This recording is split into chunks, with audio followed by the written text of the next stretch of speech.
سوالات بہت سے آتے ہیں۔ میری کوشش یہ ہوتی ہے کہ ایسے سوال جس کی وضاحت کی ضرورت، ایسے سوال جو عام لوگوں کی زندگی کے متعلق ہیں، جس کی بہت سے لوگوں کو ضرورت پیش آتی ہے، ان سوالات کا جواب وہ ریکارڈ کرا دوں۔ کل ایک سوال آیا، کسی عورت نے عدالت میں شوہر کے خلاف شکایت کر کے خلا لے لیا، جبکہ وہ عورت اسی شوہر کے گھر میں مقیم، آباد، راضی خوش میاں بیوی کی طرح رہتی رہی اور خاموشی سے شوہر کاروبار کے لیے لاہور جاتا، اور اس نے عدالتوں کا نظام میں چکر بنا کر جب فیصلہ لے لیا تو پھر کہیں اور جا کر بیٹھ گئے اور کہا، شوہر نے بلایا تو اس نے کہا ہماری تو علیحدگی ہو چکی، میں نے خلا لے لیا ہے۔ جبکہ اس کا بیان یہ ہے کہ اس کے پاس کوئی نوٹس نہیں آیا، کوئی اطلاع نہیں ہوئی، اور اس کے دیہات کے لوگ بھی یہی کہتے ہیں، اس کے رشتہ دار، سسرال والے سارے یہ کہتے ہیں کہ یہ کسی کو اس کی اطلاع نہیں۔ یہ سوال تھا کہ کیا اس صورت میں خلا ہو گیا یا نہیں؟ جواب یہ ہے کہ اس قسم کے خلا کا تو اسلام میں کوئی تصور نہیں کہ جس میں شوہر کو اطلاع تک نہ دی جائے۔ ہم اس مسئلے میں دلائل پر کچھ غور کرتے ہیں۔ قرآن پاک کی آیت پر غور کریں۔ حقمار کے متعلق ارشاد فرمایا کہ عورتیں معاف کر دیں، الا ان یعفون، پھر بھی جائز ہے، او یعفو والذی بیدہ عقدۃ النکاح، یا جس کے ہاتھ میں نکاح کی گرہ ہے وہ زیادہ دے دے، یعنی جتنا طے تھا اس سے زائد وہ دے دے، جتنا بیوی کا حق بنتا اس سے زیادہ دے دے۔ بعض حضرات نے یہ کہنا شروع کیا، جی یعفو عفو، اس کا معنی تو وہ معاف کرنے کا ہے اور گرانے کا تو ہو سکتا ہے، زائد دینے کا کیسے؟ تو یہ حدیث پاک میں داڑھی کے بارے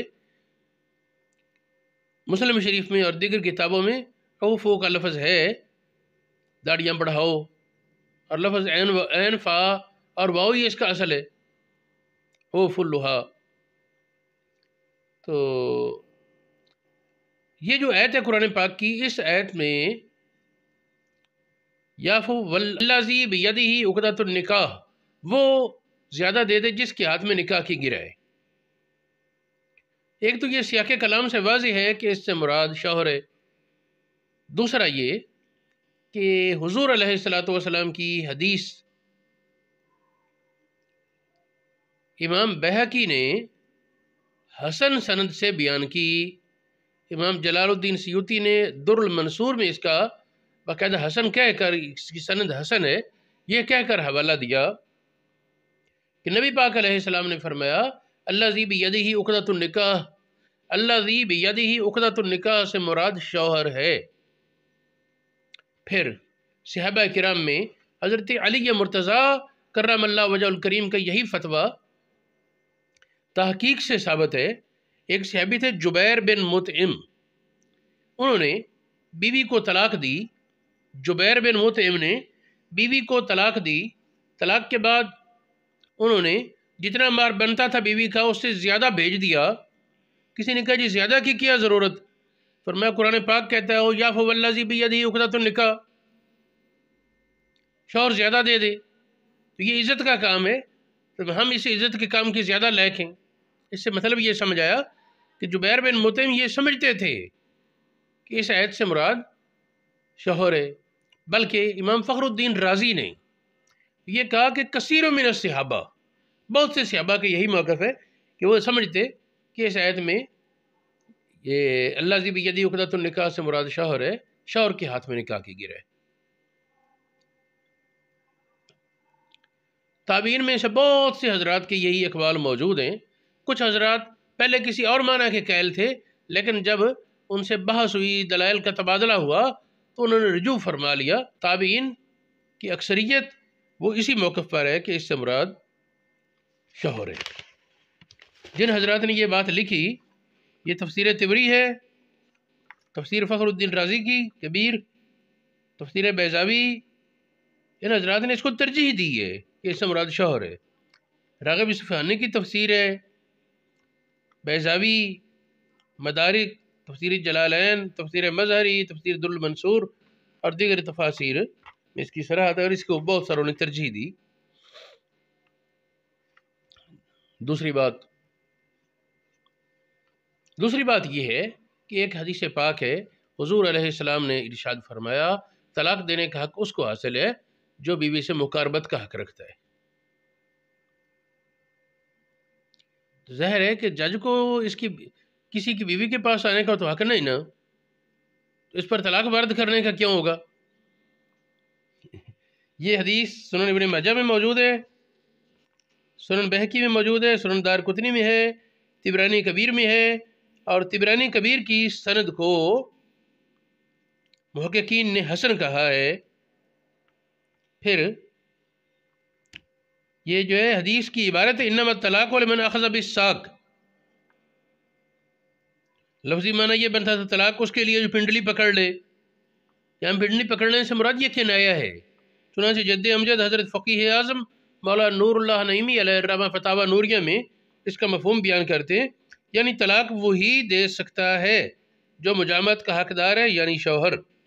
پھر ایک اور حدیث ہے، نبی پاک علیہ السلام نے فرمایا لا طلاق لمن لم یملک، جو طلاق کا مالک نہیں وہ طلاق نہیں دے سکتا، جو طلاق کا مالک نہیں وہ طلاق نہیں دے سکتا۔ یہ حدیث سنن ابو داود شریف، سنن ترمذی، سنن ابن ماجہ، شرح السنہ، مستدرک امام حاکم اور سنن بہقی وغیرہ میں موجود ہے۔ اب واضح بات ہے کہ ان دلائل کی روشنی میں جج کے لیے، قاضی کے لیے طلاق دینے کا اختیار نہیں۔ اسی طرح خلا کے بارے میں یہ بڑا واضح طور پر موجود ہے۔ احناف کے نزدیک تو شوہر قبول کرے گا تو خلا ہوگا، اب شوہر کو اطلاع ہی نہیں تو خلا کیسے؟ اسی طرح باقی ائمہ کے ہاں بھی شوہر کی اطلاع تو ضروری ہے، اور یہ شوہر سمجھے میری بیوی بس رہی ہے گھر میں اور اس سے سارا تعلق رکھے، اور بیوی خاموشی سے وہ کارروائی کرتی پھرے،